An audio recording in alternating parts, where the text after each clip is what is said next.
El 16 de enero de 2026, en San Pedro, un hecho histórico e inesperado se desató en medio de la sombra de la noche.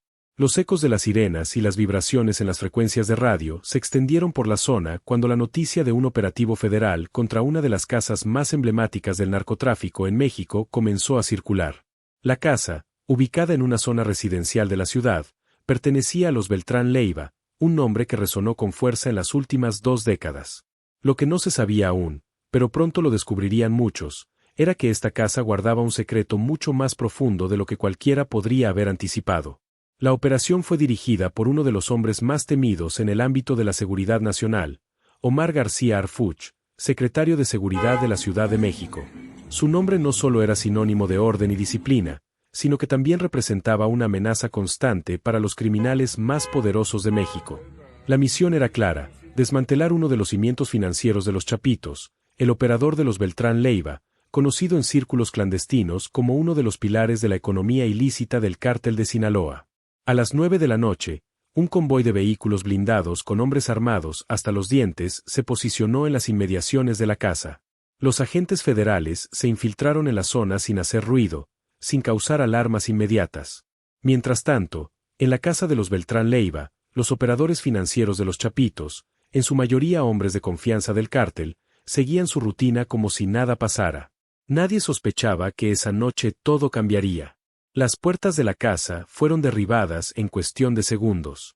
La incursión no fue un asalto violento ni desordenado, fue una operación quirúrgica, minuciosa, con información precisa. Sabían exactamente lo que estaban buscando: dinero, documentos, registros de cuentas clandestinas. Lo que los agentes federales encontraron dentro fue tan escalofriante como revelador.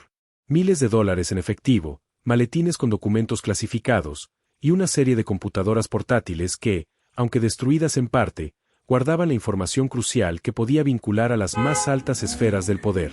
Habían caído no solo en el centro de la operación financiera del cártel de los Chapitos, sino en un núcleo oscuro que conectaba a políticos, empresarios y figuras clave de la administración pública con el narcotráfico. El operativo, aunque rápido, se extendió más de lo esperado. Mientras los agentes de la Policía Federal y el equipo de Harfuch recopilaban la información vital, los ecos de la violencia en las calles comenzaban a filtrarse. Los sicarios del cártel, al enterarse de la incursión, tomaron las armas. Comenzaron a generar disturbios en las principales calles de San Pedro, y la zona se sumió en un caos parcial. El mensaje fue claro: el cártel de los Chapitos había sido golpeado, pero no estaba dispuesto a rendirse sin dar una lucha. La reacción de los Beltrán Leiva y los Chapitos fue inmediata. A través de sus sistemas de comunicación encriptados, comenzaron a movilizar fuerzas hacia los puntos estratégicos de la ciudad, buscando, de alguna manera, contrarrestar el golpe. No se trataba solo de una cuestión de venganza. Sabían que la caída de uno de sus operadores más importantes podría significar el fin de un ciclo. Las órdenes eran precisas: recuperar la información, acabar con la amenaza, no dejar sobrevivientes. Lo que no sabían, sin embargo, era que la maquinaria de Harfuch ya había avanzado un paso más. Los agentes federales continuaron asegurando la zona, cerrando accesos, interrumpiendo comunicaciones y colocando cerco en las zonas aledañas.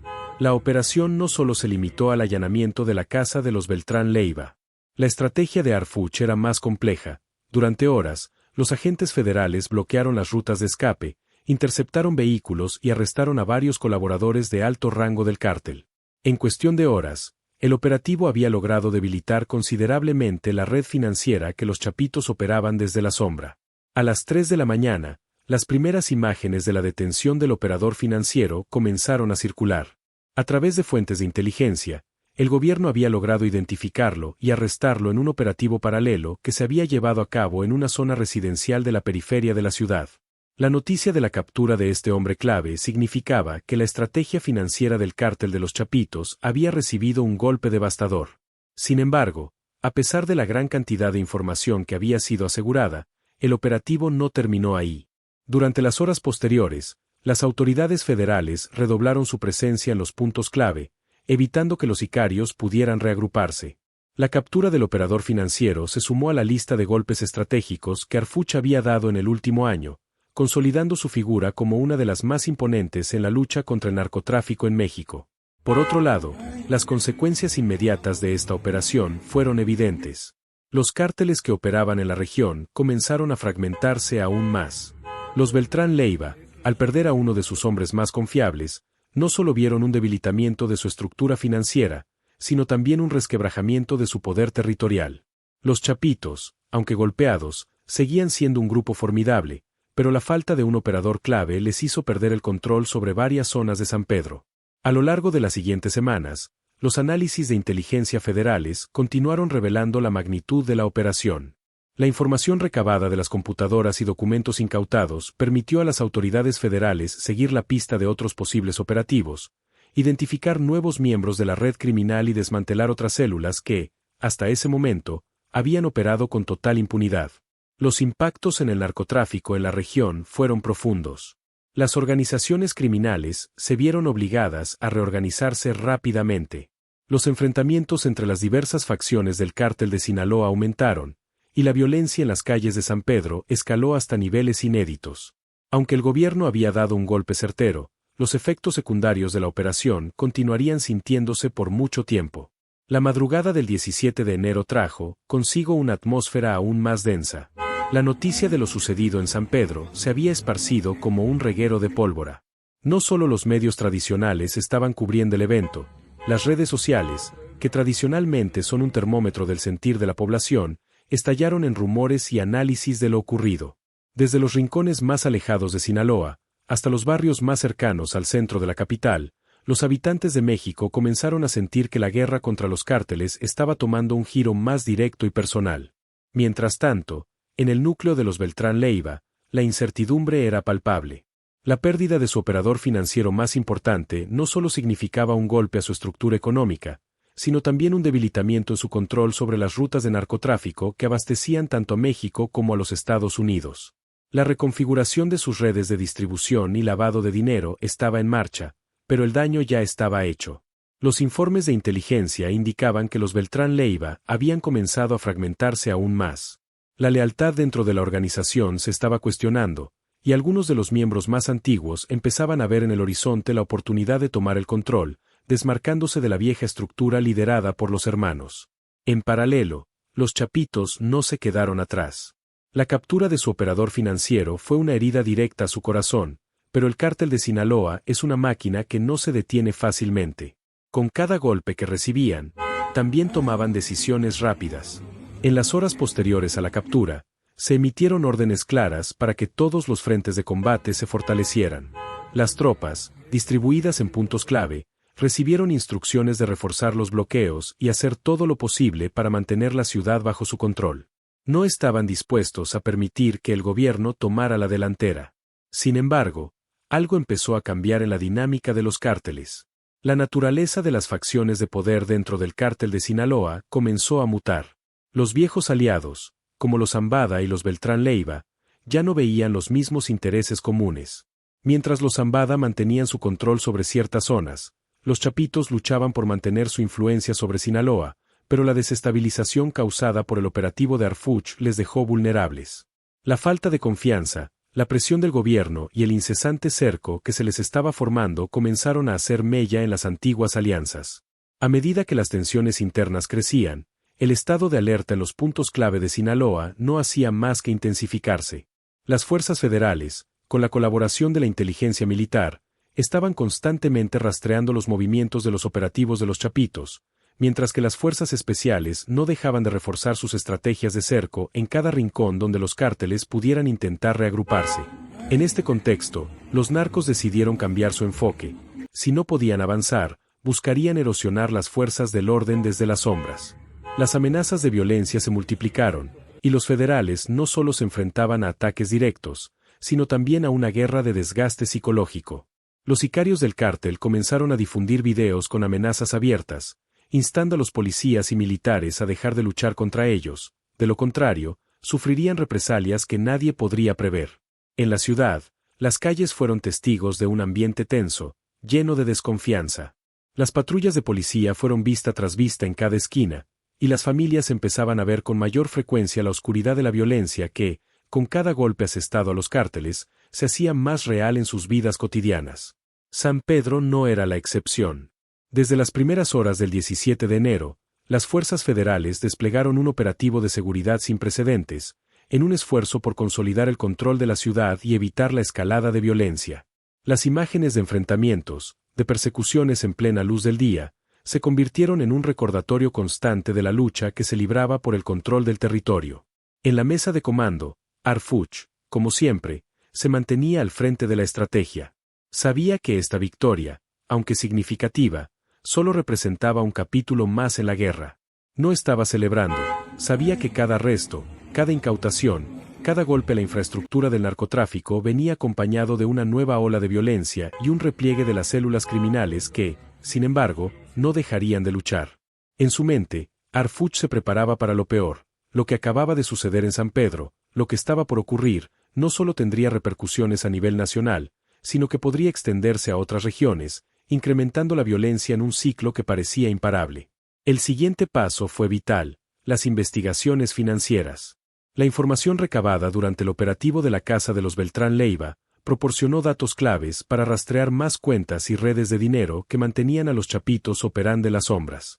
Los agentes federales comenzaban a detectar patrones, rutas de lavado de dinero, transacciones realizadas a través de empresas fachada, criptomonedas y demás métodos ilegales que permitían a las organizaciones continuar sus operaciones con menos visibilidad para las autoridades.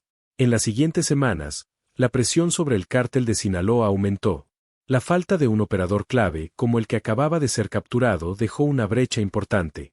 Y mientras los chapitos trataban de reorganizar sus fuerzas, el gobierno continuó con su estrategia de atacar las finanzas criminales.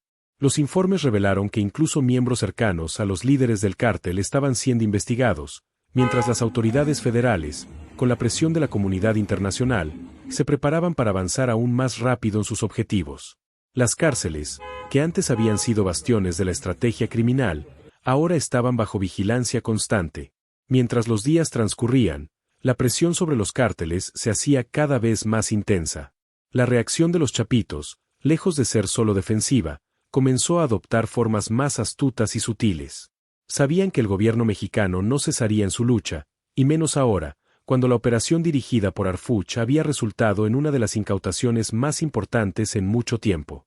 La estrategia del cártel pasó de la simple defensa a la reorganización rápida y la búsqueda de aliados en las sombras. En ese proceso de reorganización, comenzaron a circular rumores sobre posibles alianzas con otros grupos criminales que operaban en el sur de México. Los informes de inteligencia indicaban que algunas células del Cártel de Jalisco Nueva Generación, CJNG, estaban acercándose discretamente a los chapitos, ofreciendo apoyo logístico y territorial a cambio de un porcentaje de las ganancias de las rutas que aún controlaban. Las señales eran claras: la fragmentación interna de los cárteles estaba tomando fuerza, y las alianzas que antes parecían imposibles ahora estaban comenzando a gestarse en medio del caos. Sin embargo, no todos dentro de la estructura criminal veían con buenos ojos estas alianzas. Algunos sectores del cártel de Sinaloa, sobre todo aquellos más tradicionales y leales a la figura de Iván Guzmán, veían con desconfianza cualquier intento de acercamiento con el CJNG. En su mente, las rivalidades históricas entre ambos cárteles no eran negociables. Estos sectores consideraban que cualquier colaboración con el CJNG significaba una traición a la tradición y la unidad que había caracterizado al cártel de Sinaloa.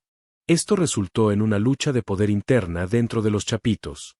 Algunos comenzaron a especular que el futuro del cártel podría estar en manos de los más jóvenes, aquellos que no habían vivido el apogeo de la vieja guardia del cártel. Este conflicto interno comenzó a filtrarse en las redes de inteligencia, revelando que el liderazgo de los chapitos, aunque aún sólido en apariencia, estaba comenzando a fragmentarse por las tensiones internas que ahora los acechaban. Por su parte, el gobierno mexicano no se dejó llevar por las especulaciones y continuó con su plan estratégico. La captura de los operadores financieros de los chapitos, aunque un gran logro, no fue el fin del operativo. El seguimiento de las transacciones y las conexiones internacionales se convirtió en el siguiente paso clave. Las autoridades federales, en conjunto con organismos internacionales, comenzaron a rastrear los flujos de dinero ilícito que pasaban por las fronteras y que alimentaban la maquinaria criminal. La cooperación entre agencias internacionales, como la DEA y la FBI, comenzó a ser más estrecha que nunca. El gobierno mexicano, al ver el impacto que sus acciones estaban teniendo, intensificó su presión sobre las empresas fachada, los bancos involucrados y las redes de lavado de dinero, con el objetivo claro de atacar donde más les dolía, en el bolsillo. Los informes que se obtenían del operativo de la casa de los Beltrán Leiva continuaban arrojando resultados reveladores. Documentos encontrados en la casa detallaban pagos a políticos locales, a funcionarios corruptos, e incluso a militares de alto rango que habían sido comprados para permitir el libre paso de cargamentos de drogas. En paralelo, los grupos de inteligencia comenzaron a filtrar esta información a los medios de comunicación. Sin embargo, la difusión no fue tan directa. Se utilizó una estrategia de presión gradual, dejando que los detalles fueran revelados poco a poco, de modo que el impacto en la opinión pública fuera mayor. El objetivo era claro: desgastar la imagen de los cárteles y demostrar la profundidad de la corrupción que los alimentaba. Los cárteles, al darse cuenta de que el gobierno estaba jugando este juego con ellos, empezaron a sentir la urgencia de la situación. Ya no bastaba con la violencia en las calles.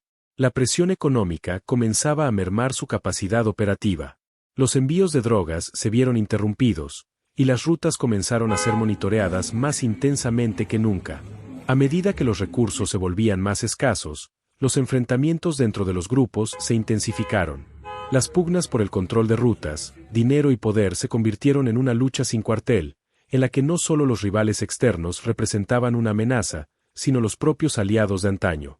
El problema más inmediato para los Chapitos y los Beltrán Leiva era la reorganización.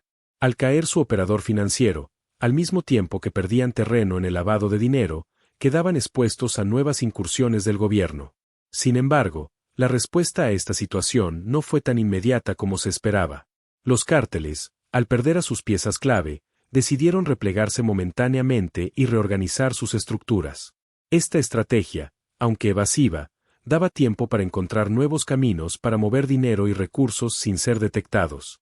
En las semanas posteriores al operativo, las autoridades continuaron con sus esfuerzos de captura y desmantelamiento de las redes.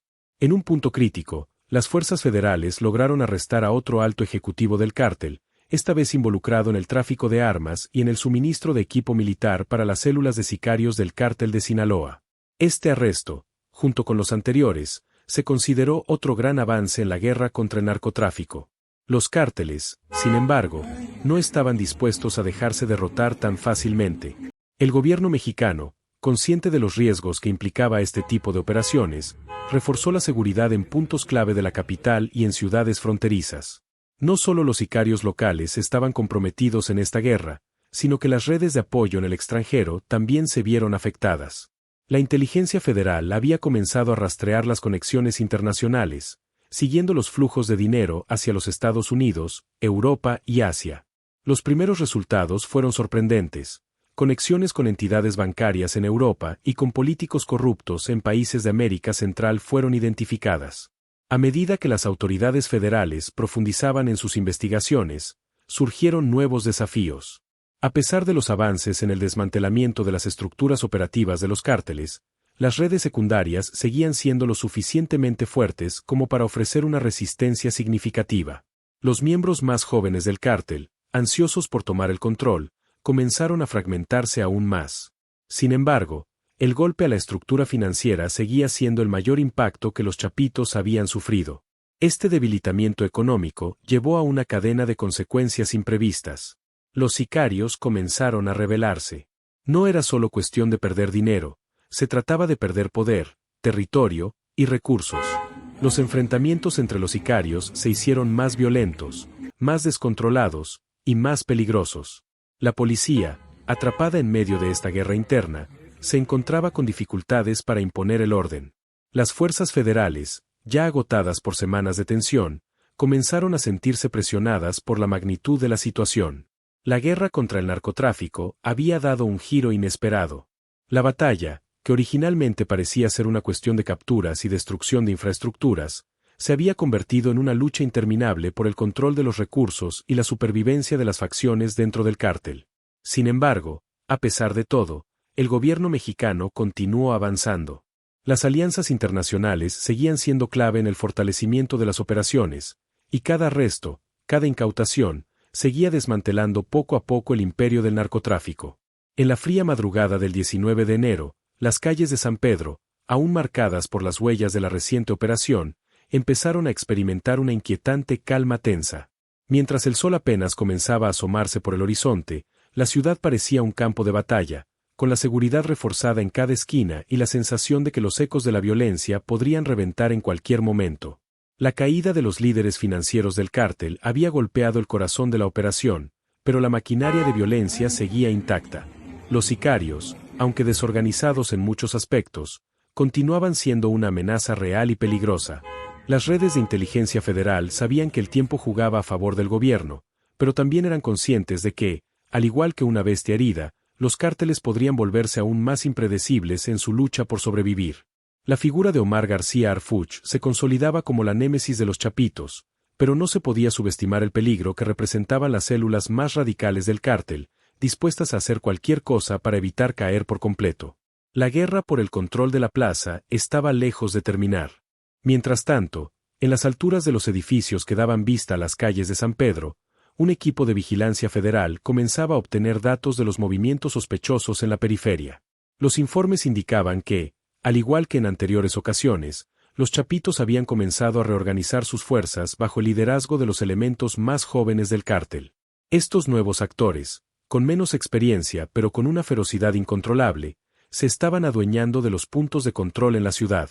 En las horas siguientes, el gobierno recibiría más noticias alarmantes. Al menos 3 caravanas de sicarios de diferentes facciones habían comenzado a reunirse en los puntos estratégicos cercanos a las principales salidas de San Pedro. Las fuerzas federales se encontraban en alerta máxima. Sabían que los chapitos no podían permitirse perder el territorio, pero también sabían que los sicarios, a pesar de estar desorganizados, todavía contaban con una red de apoyo. Los bloqueos de carreteras y las amenazas continuas a los agentes federales generaban una atmósfera enrarecida, difícil de mantener bajo control. En este punto, la guerra no solo se libraba en las calles, sino en las redes digitales, donde los cárteles se comunicaban con sus seguidores, movilizaban recursos y coordinaban movimientos sin que las autoridades pudieran intervenir con la misma rapidez. Los seguimientos por satélite y las intercepciones de comunicaciones se volvieron cruciales. Cada paso de los chapitos, cada movimiento de los sicarios, era monitoreado en tiempo real. Las fuerzas federales ya no solo respondían a ataques directos, estaban atacando la infraestructura misma de los cárteles, sus comunicaciones, sus rutas de dinero, sus contactos dentro de la política y la policía. Con cada nueva incautación, las autoridades federales obtenían más piezas de un rompecabezas que parecía no tener fin. La relación entre los Beltrán Leiva y los chapitos se desvelaba con más detalles, demostrando que no solo era una cuestión de alianzas temporales, sino de un tejido complejo de intereses criminales, transacciones ilícitas y conexiones en todos los niveles de la sociedad mexicana.